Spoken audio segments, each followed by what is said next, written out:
Hey, I'm Matthew. I'm Sylvie, And I'm Yomade. and you're tuning into Climate Action Figures.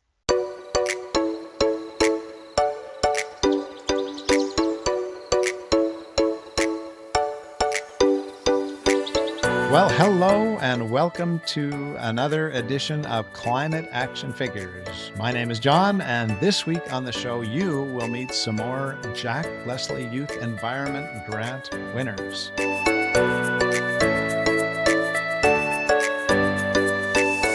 But first, this week's quick fix from Linda at Buffalo Lake, Alberta.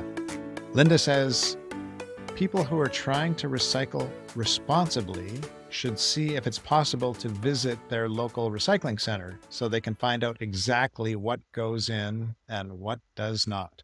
Welcome, Matthew, Yomade, and Sylvie to Climate Action Figures. What do you think about that quick fix? I think that Linda has a great idea there. Like, it's a really good idea to educate yourself on what you should be recycling or composting or actually throwing away in your black bin. But an easier way to go about that, if you have less time on your hands to actually go visit the recycling center in person, would be to check out your city's website. Because, for instance, for Calgary, we have a website on what goes where, a whole A to Z list of every possible thing you may need to recycle, compost, or throw away in the black bin and then where that would go. Thanks, Yomade. And any thoughts from Sylvie or Matthew? I think so. Also, one thing you can do is there are the little triangle recycling symbols on the bottom of a lot of like packages and stuff like that, and they all have Mhm. little numbers in them. And one thing I was always confused by is that if the numbers meant you could recycle them or not. And that's one thing that's also included on the stuff you can look up in the website. So if you're like, what does this mean? Then you end up throwing something in the garbage you could normally recycle. Instead, you could go to the website and see for yourself what the numbers mean. So Now, Sylvie, offhand, do you remember what the numbers mean? Because a lot of our listeners might not. I'm pretty sure that it's 1 to 7 that you can recycle. Yeah, and I wasn't exactly sure about that. I think it depends on each city, but for Calgary, it's 1 to 7 and the little triangle with the recycling symbol. So yeah. Now, we were connected by Jillian and Michelle, who told me that you were interested in being interviewed on the podcast. So, do you want to tell us about your connection with Jillian and Michelle? All of us are on a committee at our school for this Truth and Reconciliation Garden that we have been working on for the past year and a bit. And also just connected through our classes, being classmates and all these different things is just how we've all gotten to know each other. And we're really excited to be doing this podcast with you. So, you are working together on this committee at your school. It's Truth and Reconciliation, but it's also got an environmental aspect. Is one more a focus than the other? Or are they both equal? How did that come about? Sylvie, do you want to tell us about that? I think they're both kind of equally incorporated. Like we want to make a garden that not only is just a garden for our school, but that also has components of truth and reconciliation in it. So they kind of are intertwined into what we do. So when we're thinking about what plants we want to plant, we're thinking about plants that are significant and important to Indigenous culture, as well as to the Alberta environment. We also we Elder Sokokoto, who we met with twice last year, who we went to News Hill at one point too, and he talked about the plants in Alberta and that sort of stuff and his connection to them. And so we really focused on, I think, the relationship between Indigenous peoples and the environment in Alberta and how we could incorporate that relationship into the garden a little bit. That sounds very interesting, especially having an elder come and speak to you and take you out to these special places. Matthew, let me ask you, in your studying First Nations ways in this committee, have you learned something in particular that struck you about those First Nations ways of seeing the world?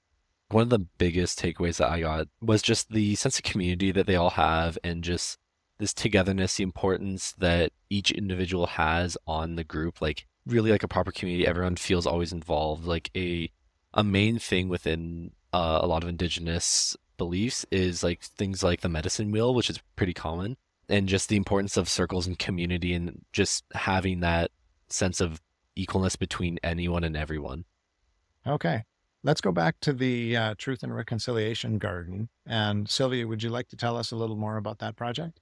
Something that I really felt passionate about when going into this project, and one reason why I want to make sure that we can bring it to life is that it not only is going to help the environment because like it cleans air and cleans the soil, and having native plants helps to conserve biodiversity and the ecosystems that are already in place and that have evolved over millions of years and that sort of thing. And so I think that's super important. And also, I know for me personally, being around nature and everything is huge for my mental health. And I think that also having an intentional space where people can connect with nature and just take time to kind of ground themselves is super important just because like we are nature. So obviously I think being around like authentic nature because everything's comes from nature, but when it's less processed, when it's more just kind of as it is, I feel like that's helped connecting us to our roots a little bit, and I think that's super important. And also even stuff like how gardens can clear the air, can help with air pollution. That's huge because there's stuff like the World Health Organization. I think they had an estimation that over 90% of children around the world breathe polluted air at levels that are like detrimental to their health, both physical and mental. And there's a lot of studies that talk about how that can increase anxiety and depression and stuff like that in terms of air pollution. There's also studies too that talk about how having plants in the area improves concentration. The more that those ideas about taking care of the world are kind of become a habit and that you see everywhere. So then when you're going out doing something, you're thinking about like, oh, I see people caring for the environment in all of these ways. Maybe I should be thinking about that when I'm doing this thing too. And so I feel like it just makes a habit out of thinking about the environment wherever we go. That sounds like a wonderful project. And now I'd like to know where we are at with the project right now. Is it part way? Is it finished? Are we just starting it? What's happening with that? I would say that our project is close to halfway because we haven't quite started like the building process, but we've started like bringing in things that would like to put in the garden. We've planned out how the garden is supposed to look like, and we have our website. Thing about our project is that it's supposed to be a continuous thing. Like there shouldn't really be an end to it. Like the garden should continue to like grow based off of people's ideas, what they think about what plants that they think should like go into the garden and whatnot. Is the student body as a whole aware of what's going on, or is it right now at this point just your committee that's really focused on it? We haven't had too much sort of huge efforts towards marketing and stuff like that around the school just because we feel like once we are like, yeah, we got the materials and we're ready to start building, we'll start doing more of that.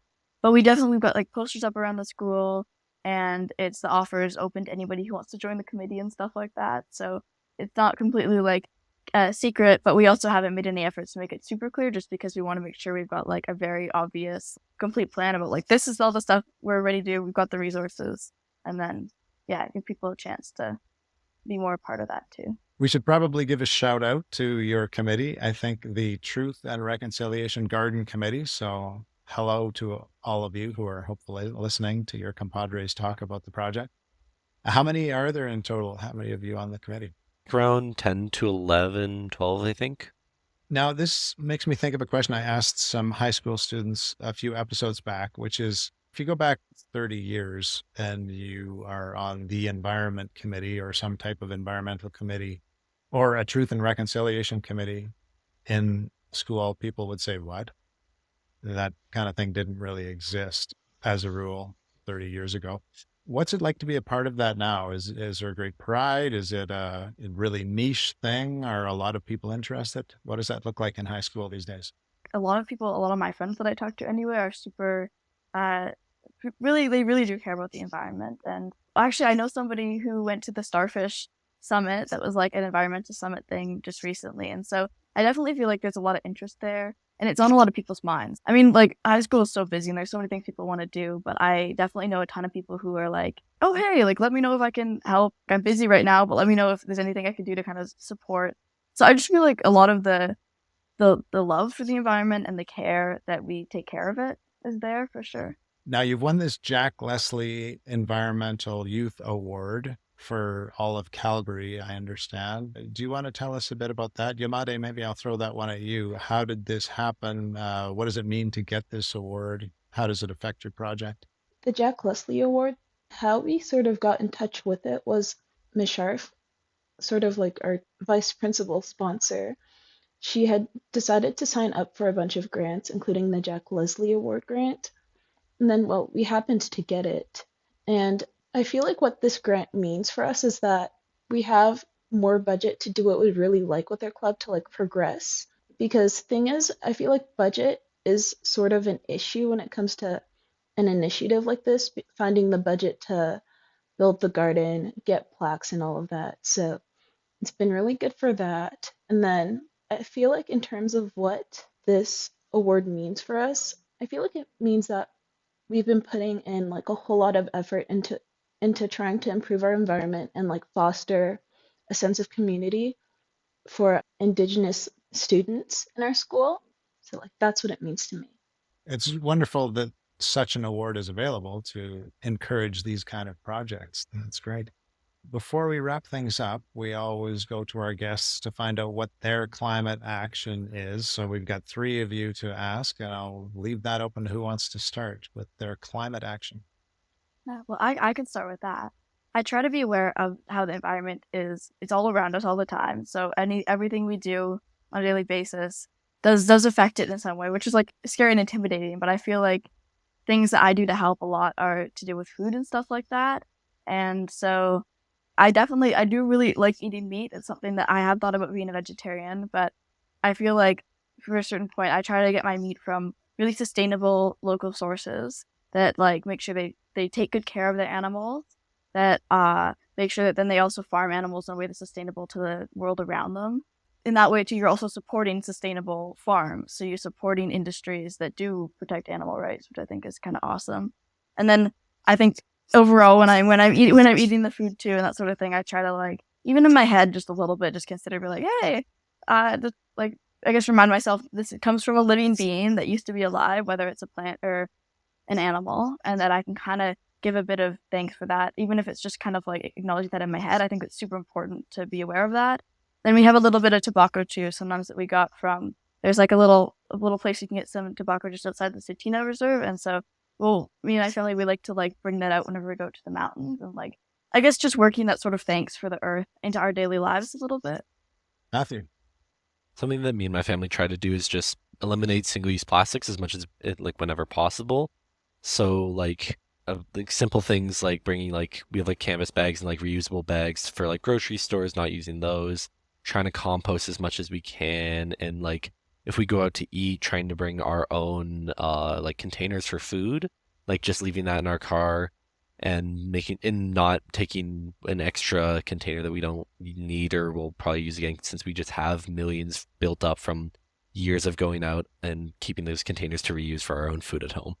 We have a lot of single-use plastic issues in our society, but that's great to think about bringing those bags or those containers with you. Do you have a secret to remembering? That's the question. So many people get there and like, oh, I forgot my bag or I forgot my container. Any suggestions? I mean, for us, it's just like whenever we do forget, we try and keep those like, especially with like food. If you're like taking food after that you didn't get to finish, taking it home and just keep using those containers, we tend to leave them in our cars, and just because we've built up so many, just to make sure that when we actually do go out, we have them on hand, even if we do forget, that we can just quickly run out to the car and bring it back in to use them. There you go, a car full of containers. And Yomade, what's your climate action? For me personally, whenever my family has leftover like food scraps, like such as like banana peels, orange peels, we'll take them out. So we'll first cut them up and then we'll put them in our backyard to use them as fertilizer for our garden because it's really good for the soil.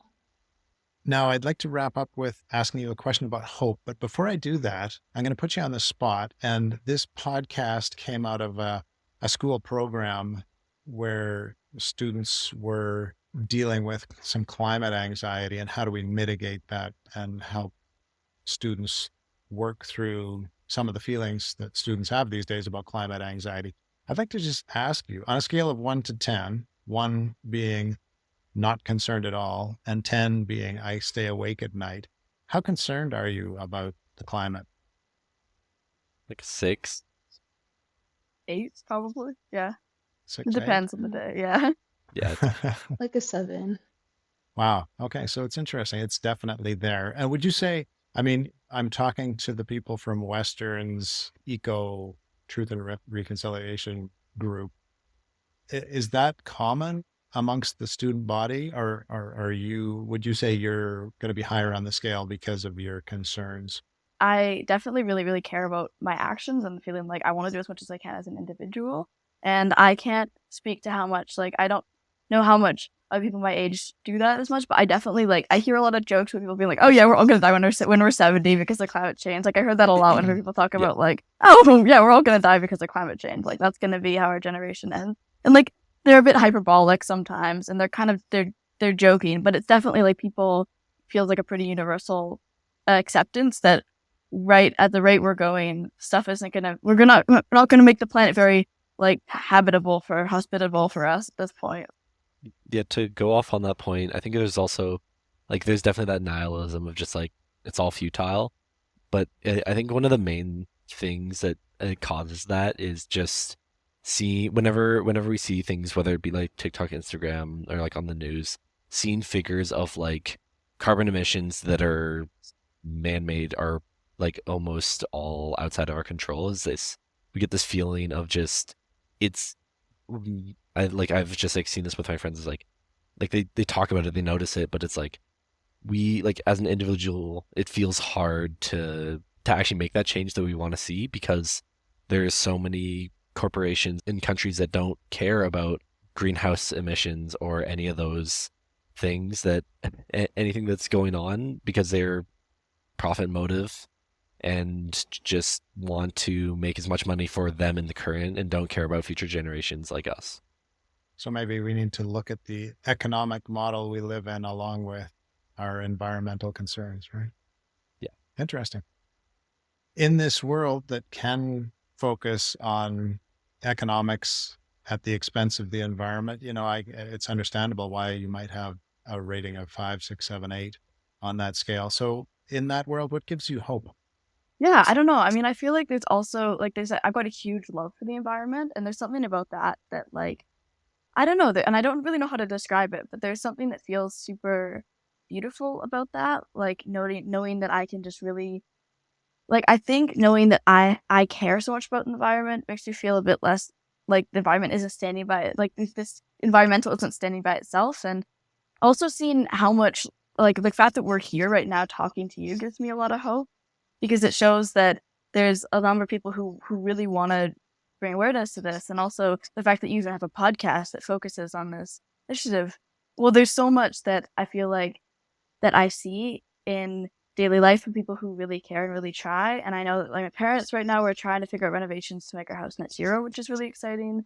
Where I've got a lot of friends who are I don't know who like send me stuff about like, hey, I found this thing like this charity you can donate to or this all this sort of stuff. So I feel like the passion that people have for protecting the environment is there, and I think that as long as we're still also being hopeful, even if we feel like sometimes we still have to treat each other, being like, hey, let's try to do what we can. Let's try to bring as much awareness and natural care as we can into our daily lives. I feel like then people can be like, oh, this is actually possible. We can do this. Because I think that the care and the desire to help is there. And I think that the more that we sort of encourage ways that people can do that in their daily lives and encourage that, yes, it does matter and it does help, I think people will be inspired. And I think there's definitely, the love. And that gives me a lot of hope, I think. Yeah. Yomade, what gives you hope? What gives me hope is that despite there being a lot of people who just decide to accept the fact that climate change is happening and they feel like they can't do anything about it, there's also a group of people who want to change that, a group of people who think that it is possible. I'd say that we're all a part of that group of people who think that it is possible to make change. And so they actively do things, they introduce initiatives to help with our environment, to help with climate change. And I feel like that makes it easier for people who think that they can't do anything about climate change. I feel like it makes it easier for people like that to like help join in, like when you're recommending ways that they can help the environment, if that makes sense. Matthew. My biggest source of hope, other than what was mentioned before, is definitely just seeing national park systems, whether in Canada, like being so close to Banff is amazing and beautiful. Being able to see, just be in nature and see, not like not being in a city and just being able to see nature for what it is without all of this pollution I was at Joshua Tree National Park over our spring break, and even though it's a desert, like there's still so much diversity within such a small area that it's really nice to see, and it gives me something to like fight for and something to want to actually help the environment for. Well, Yomade, Sylvie, Matthew, thank you so much for joining us today. It's been wonderful having you. Yeah, thank you so much. Thanks for having us on. Thank you so much. It's been amazing. Thank you. Yeah. And thank you, dear listener. We will be back again next week, same time, same place, to hear from another climate action figure. Until then, Go figures. Go figures. Go figures.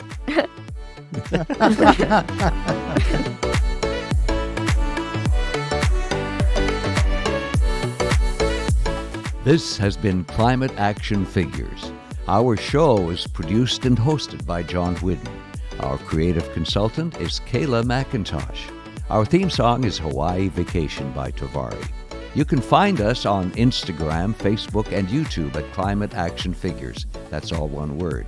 And if you have any other questions or comments that arose from this or any episode, feel free to reach out to us at climateactionfigures@gmail.com. And thank you for listening. We'll be back next week with another Climate Action Figure.